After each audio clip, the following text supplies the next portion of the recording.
Hello बच्चों, आज हम लोग linear equation in one variable में ये दो एग्जाम्पल्स हैं जिनको सॉल्व करके इक्वेशन को किस प्रकार से सॉल्व करते हैं समझेंगे। बच्चों, मैंने देखा है कि मेरे यहाँ जो बच्चे पढ़ते हैं उनमें ज़्यादातर बच्चे जो गलतियाँ कर रहे हैं उनको कई बार बताने के बाद भी वो गलती करते रहते हैं। तो मुझे लगा हो सकता है आप लोग भी ये गलती कर रहे हो, तो एक वीडियो बना के आपको बताएं कि ये गलती मत करें आप लोग। तो बच्चों, होता क्या है कि जो मेरे यहाँ बच्चे जो गलतियाँ कर रहे हैं वो करते क्या हैं कि जो क्रॉस मल्टीप्लाई रूल उन्होंने पढ़ा है तो वो सीधे यहीं पे जाके इसको इस प्रकार से ये क्रॉस यहीं पे कर देते हैं और वो सॉल्व करके आगे बढ़ जाते हैं कि 2x/3 माइनस ये 3x इंटू 12 इक्वल 7 इंटू 8, वो इस प्रकार से कर जाते हैं। तो बच्चों, मैं ये आपको बताऊंगा कि कभी भी इक्वल के एक साइड जो LHS है RHS है, या लेफ्ट हैंड साइड पे अगर वन है तब तक तो ठीक है, दोनों और वन टर्म होने चाहिए। अगर वन से ज़्यादा टर्म हम यहाँ देखते हैं कि 2x/3 माइनस 3x/8, ये देखो बच्चों, एक ये टर्म है एक ये टर्म है, क्योंकि ये माइनस साइन से सेपरेट हो जा रहा है। आप लोग भी जानते होंगे कि माइनस और प्लस साइन से जो भी वैल्यू सेपरेट हो रही हैं तो वो टर्म बन जाती हैं, और ये यहाँ पे दो टर्म है। तो जब भी इक्वल के एक साइड में दो टर्म हो या उससे यानी टू टर्म हो या उससे ज़्यादा टर्म हो, तो कभी भी हम लोग ये क्रॉस मल्टीप्लाई वाला रूल उस समय नहीं लगाएंगे। क्रॉस मल्टीप्लाई रूल तभी लगाएंगे जब इक्वल के दोनों ओर केवल सिंगल या वन टर्म हो। तो बच्चों, ध्यान रखना, आप लोगों से भी इस तरह से गलती हो रही है तो ये गलती आप लोग मत करिएगा, क्योंकि हमारे यहाँ बहुत बच्चे कई बार समझाने के बाद भी ये गलती करते रहते हैं। तो आप लोग ये जो है इस सवाल को किस प्रकार से सॉल्व करेंगे तो मैं आपको बता रहा हूँ। ये 7/12।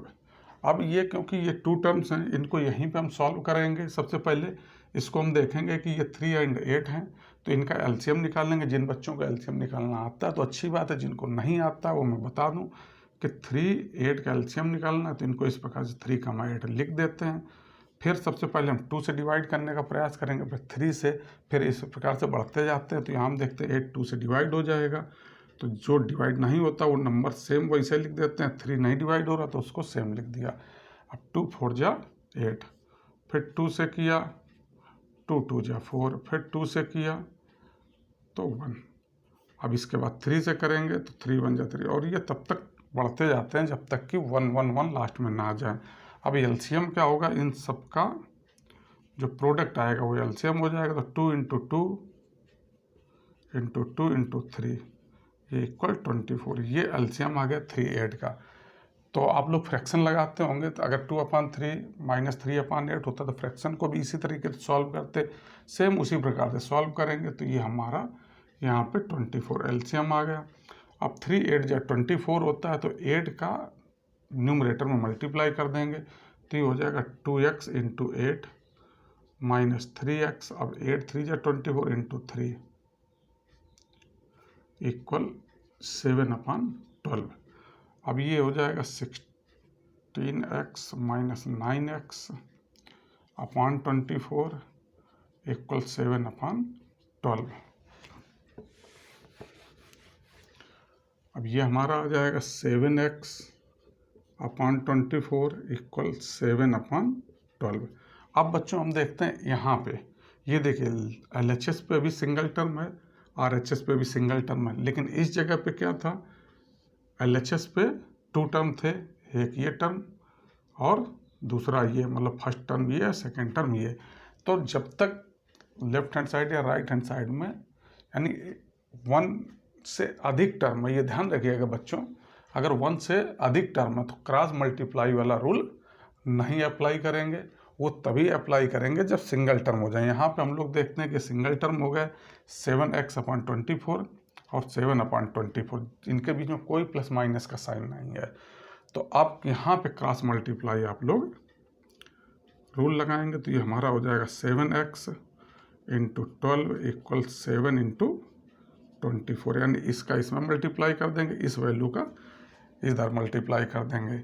तो अब हम आगे बढ़ेंगे तो हम देखते हैं ये x के साथ 7 मल्टीप्लाई में है, 12 मल्टीप्लाई में है, तो जो मल्टीप्लाई होते हैं अब फिर से क्योंकि सिंगल टर्म है तो x इक्वल हो जाएगा, ये उस ओर जाके डिवाइड में हो जाएगा जाके, तो 7 × 24 अपॉन 7 × 12, तो 7 × 1 = 7, 12 × 2 = 24, तो x इक्वल टू हमारा आ जाएगा 2। तो बच्चों इस प्रकार से हम एक लीनियर इक्वेशन जो हमें वन वेरिएबल की दी हुई है उसको सॉल्व कर लेंगे। बच्चों जो गलती मेरे यहाँ बच्चे ज़्यादातर कर रहे हैं आप लोग मत कीजिएगा, वो जो यहाँ जब तक 1 से अधिक टर्म है तब तक आप क्रॉस मल्टीप्लाई वाला रूल मत लगाइएगा, ये आप दिमाग में अपने बैठा लीजिए। जब सिंगल टर्म आ जाए उस समय आप क्रॉस मल्टीप्लाई रूल को अप्लाई करना, ये ध्यान रखना बच्चों। इसके बाद एक और एग्जाम्पल हम लेते हैं, 7/x + 35 = 1/10। जब भी इस प्रकार के कोई भी इक्वेशन दी हुई हो तो उसमें हम बच्चों सबसे पहला काम क्या करते हैं कि जो वेरिएबल टर्म्स हैं उनको वन साइड ले आते हैं और कांस्टेंट टर्म को इक्वल के वन साइड कर लेते हैं। तो यहाँ पे हम देखते हैं बच्चों कि 7/x ये वेरिएबल टर्म है, प्लस 35 और 1/10 ये कांस्टेंट टर्म है। तो हम क्या करेंगे, इस 35 को LHS से RHS की ओर ट्रांसपोज कर देंगे। जब एक साइड से दूसरे साइड हम जब ले जाते हैं बच्चों तो ये ध्यान रखना कोई भी टर्म हो उसका जो साइन होता है वो चेंज हो जाता है। अगर पॉजिटिव साइन है तो निगेटिव हो जाता है, निगेटिव है तो पॉजिटिव हो जाएगा। तो यहाँ क्योंकि 35 के साथ पॉजिटिव टर्म है, पॉजिटिव साइन है, तो इक्वल के दूसरे तरफ जब जाएगा तो ये निगेटिव साइन हो जाएगा। तो ये हमारा 7/x इक्वल हो जाएगा 1/10 माइनस 35। अब बच्चों हम देखते हैं कि 35 में न्यूमरेटर है केवल, डिनोमिनेटर है ही नहीं, जबकि यहाँ पे फ्रैक्शन में 1/10 न्यूमरेटर डिनोमिनेटर दोनों है, तो इसके नीचे हम 1 लिख देते हैं। कोई भी अगर सिंगल नंबर दिया हुआ है आप बच्चों ध्यान रखिएगा, अगर उसको हम 1 से डिवाइड करें तो वो वही नंबर रहेगा, तो इसलिए इसको हम रेशनल फॉर्म में कन्वर्ट कर देते हैं।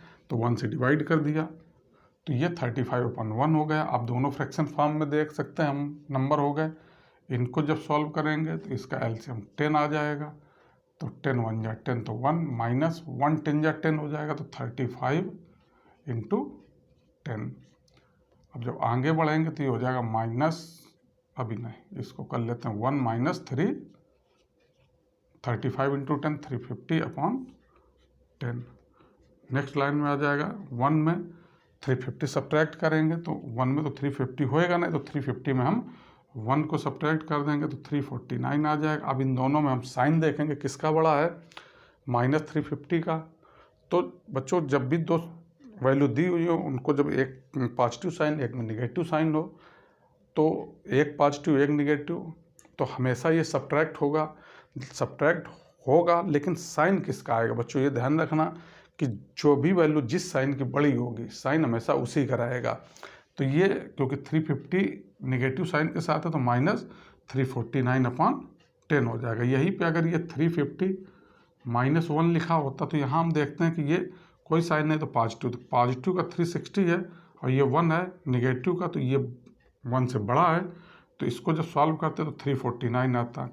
लेकिन यहीं पे जब ये -350 + 1 है तो जब इसको सॉल्व करेंगे तो एक पॉजिटिव एक निगेटिव वैल्यू है, तो होएगा तो सब्ट्रैक्ट ही, लेकिन साइन क्या आएगा, जो वैल्यू बड़ी है, तो यहाँ बड़ी वैल्यू क्या है 350, तो इसके साथ साइन किसका है निगेटिव का, तो ये -349 हो जाएगा। तो इस तरीके से बच्चों हम लोग सब्ट्रैक्ट करते हैं। इक्वल के इस और हमारा लेफ्ट हैंड साइड पे 7/x है तो उसको सेम वैसे बना रखेंगे। अब बच्चों हम लोग यहाँ देखते हैं कि अब ये देखिए LHS में भी सिंगल टर्म हो गया और राइट हैंड साइड पे भी सिंगल टर्म हो गया, जबकि यहाँ पे क्या था लेफ्ट हैंड साइड पे डबल टर्म थे, एक ये टर्म दूसरा ये, इसके बाद ये चीज़ थी। तो यहाँ पे जब सिंगल टर्म में कन्वर्ट हो गया, अब क्रॉस मल्टीप्लाई वाला रूल हम लोग यहाँ लगा देंगे, तो -349 × x इक्वल हो जाएगा 7 × 10। अब x के साथ ये मल्टीप्लाई में है तो दूसरी ओर जब जाएगा तो ये डिवाइड में हो जाएगा, तो x इक्वल टू हो जाएगा 7/-349।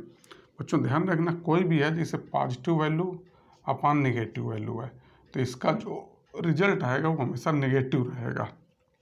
तो यहाँ पे 70 पॉजिटिव है, ये निगेटिव है तो इसका जो हमारा रिजल्ट आएगा तो वो निगेटिव आ जाएगा। तो ये 70 ये 349 है,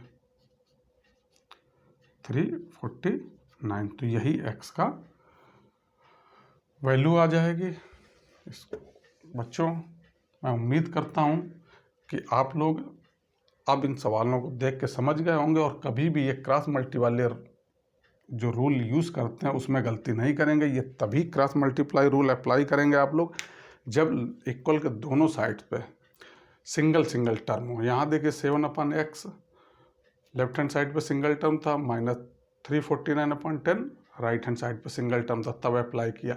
हम यहाँ पे ये नहीं है कि ये 10 को इसमें मल्टीप्लाई कर दें, ये रूल अप्लाई नहीं इस जगह होएगा। उसी प्रकार से इस प्रॉब्लम में भी था, यहाँ पे ये 2 टर्म थे तो भी वो चीज़ नहीं करेंगे।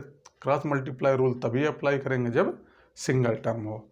तो बच्चों अब आप लोग अपनी बुक के सवाल लगाइएगा, कोई भी प्रॉब्लम हो तो आप मुझे लिखिएगा, मैं उनको सॉल्व करके आप तक पहुंचाने का प्रयास करूंगा।